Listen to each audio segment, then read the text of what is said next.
Gulat World, hindi na talaga pwedeng tawaging simpleng rising star si Alexandra Ayala. Sa mismong official headline ng Mubadala DC Open at WTA, isinama ang pangalan ng Filipina tennis sensation sa mga pangunahing bituin ng tournament. Kasama sina Naomi Osaka, Venus Williams, Elina Svitolina at Marta Kostyuk. Hindi ito gawa-gawang comparison at hindi rin fan edit.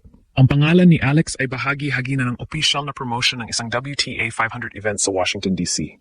O may mas malaking update pa. Kinumpirma ng WTA at ng official tournament account na muling magsasama sina Alex at Venus sa doubles. Tinawag pa silang Dream Team sa social media announcement. Ibig sabihin, hindi lang makakasabay ni Alex ang mga legend at Grand Slam champions sa player field. Makikipaglaban din siya katabi ng isa sa pinakadakilang pangalan sa women's tennis. Parehong naka-entry sa singles sina Alex at Venus. At ang nakuha niya para maging WTA Star of the Swing. Lilipat ang laban sa outdoor hardcourt, ang surface na magdadala sa buong tour patungo sa US Open. Ang DC Open singles competition ay nakatakda mula July 27th hanggang August 6th, habang ilalabas ang draw sa July 25th. Ang malaking tanong, handa na ba si Alex na patunayan sa Amerika na hindi na siya guest attraction lamang, kundi isang tunay na WTA headliner na kayang manalo sa singles at gumawa ng ingay kasama si Venus sa doubles? At napakalaki ng kahulugan ng paraan kung paano ipinakilala si Alex para sa Mubadala DC Open. Nung inilabas ng tournament at ng WTA ang kanilang preview, ang mismong headline ay naglagay sa pangalan ni Alex kasama nina Elina Svitolina, Marta Kostyuk, Naomi Osaka at Venus Williams bilang mga pangunahing pangalan ng field. Sa loob ng official article, malinaw ding nakalista si Alex bilang direct entrant sa 28-player singles draw.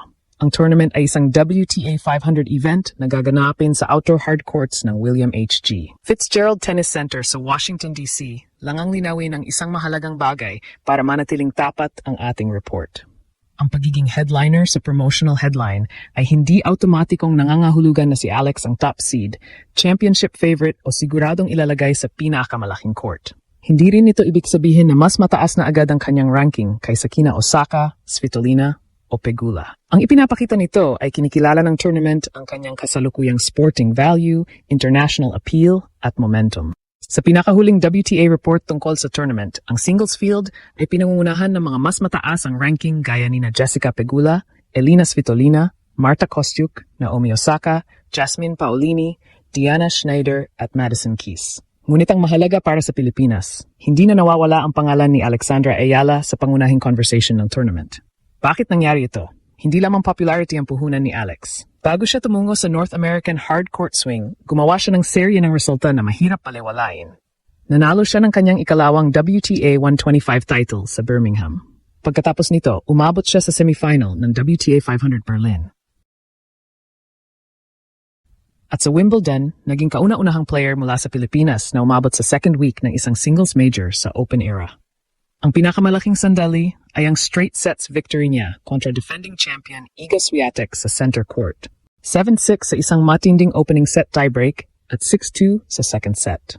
Di man natuloy hanggang quarterfinal ang kanyang Wimbledon campaign matapos ang 3-set loss kay Jasmine Paolini. Nagiwan si Alex ng napakalakas na mark. Umakyat siya sa career high world number 28 pagkatapos ng grass court stretch. Sa fan voting ng WTA, nakakuha siya ng halos 90% upang tanghaling star of the swing. Nanguna sa botohan laban sa field na kinabibilangan ng bagong Wimbledon champion na si Linda Noskova at runner-up na si Karolina Muchova. Unatin makikita ang pagbabago sa status ni Alex. Noong mga nakaraang taon, ang kuwento ay kung makakapasok ba siya sa main draw, kung makakakuha ba siya ng wildcard, o kung makakasilat pa siya ng isang established player. Ngayon, direct entrant na siya sa isang compact at loaded na WTA 500 draw. Hindi na kailangang ipaliwanag ng mahaba ng tournament kung sino siya. Nasa headline na ang pangalan niya. Saka dumating ang update na lalo pang nagpataas ng interest. Nitong July 17, inanunsyo ng official Mubadala DC Open account na locked in sina Venus Williams at Alexandra Ayala para sa doubles. Tinawag sila ng tournament na Dream Team. Kinumpirma naman ito ng WTA sa kanilang report noong July 18. Inilarawan pa sila bilang dalawa sa malalaking bituin ng laro na muling magsasama para sa doubles competition sa Washington. Hindi ito ang unang pagkataon nilang magiging magpartner. Nagsama sina Alex at Venus sa Bad Homburg noong nakaraang buwan at umabot sila sa quarterfinals. Ngayon, mula sa grass court ay dadalhin nila ang partnership sa American hardcourt. Pareho rin silang nakatakdang lumaban sa singles draw. Akalaking competitive experience nito para kay Alex. Si Venus ay may 22 WTA doubles titles, kabilang ang 14 Grand Slam doubles championships, kasama ang kanyang kapatid na si Serena Williams. Nanalo rin ang Williams sisters ng bawat Grand Slam doubles tournament nang hindi bababa sa 2 beses at mayroon silang 3 Olympic gold medals bilang doubles team. Hindi natin dapat sabihing garantisadong championship contender agad ang Ayala-Williams pair. Loaded din ang doubles field at kailangan pa ring harapin ang chemistry, matchups at pressure ng sabay na singles at doubles campaigns.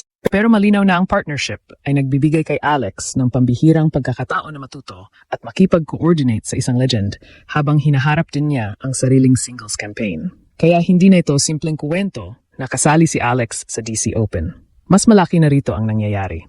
Isa na siyang Filipina athlete na opisyal na inilalagay ng isang major WTA tournament sa parehong promotional conversation kasama ang multiple Grand Slam champions at former world number 1 players. At habang kasama niya si Osaka sa star-studded singles field, kasama naman niya mismo si Venus Williams sa loob ng doubles court. Ngayon, ano ang dapat nating asahan kay Alex sa Washington? Una, ibang-iba ang hamon ng outdoor hardcourt kumpara sa grass. Sa Wimbledon, napakinabangan ni Alex ang mabilis na tempo, aggressive first-strike tennis, at kakayahang kunin ng maaga ang bola. Naging epektibo rin ang kanyang left-handed patterns at mabilis na pagbabago ng direction. Sa hard court, magagamit pa rin ang kanyang left-handed serve at forehand, pero mas maraming rallies ang maaring humaba.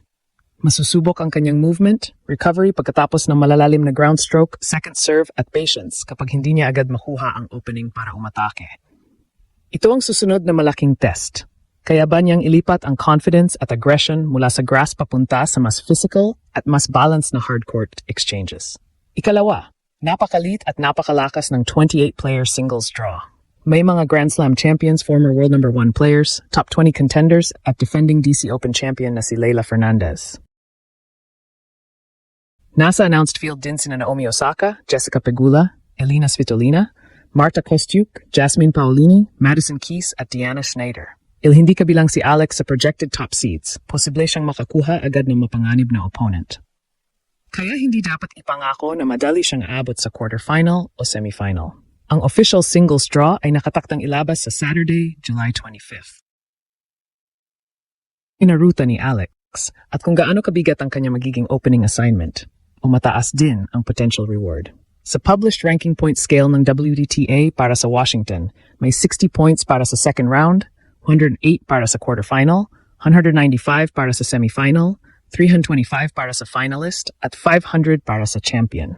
As sa isang player na galing sa career-high top 30 breakthrough, bawat malalim na pag-abante ay makatutulong sa pagpapatatag ng ranking bago ang mas malalaking hardcourt tournament